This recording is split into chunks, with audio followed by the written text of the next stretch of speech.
I'm on a lot of committees, the CIP, and attend public meetings. And sometimes when I'm at meetings and I hear from the council, what's around that table, that they got a problem like in Ilminster Avenue, or they got a problem in Torrington, or they got one in Padstow, I'm puzzled. And I looked around and said, hang on a minute, my sister lives in that street. What racism is there? So we couldn't believe it. In fact, where I'm living here right now, an Asian family lived across the road. So that was brought up. And I said, well, I live across the road. I said, I've never known anyone to put things through their letterbox, fire bombs, things like that.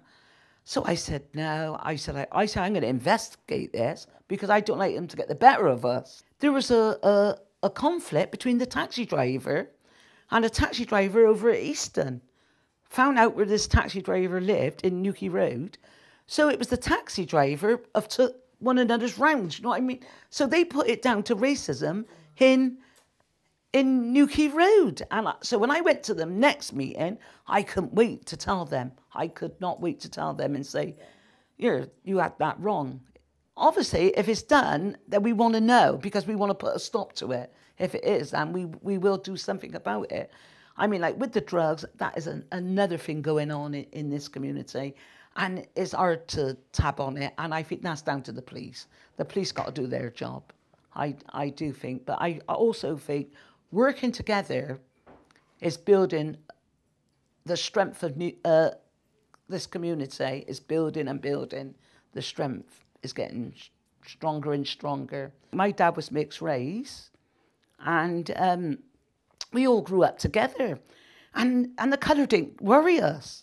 So why did it worry these people? Like, you know, and like our Kathleen, like she was black and we was white, but we never took notice of that. And we had no problem. And I can honestly say there wasn't much racism in those days. Well, obviously they didn't pick on the Charleses.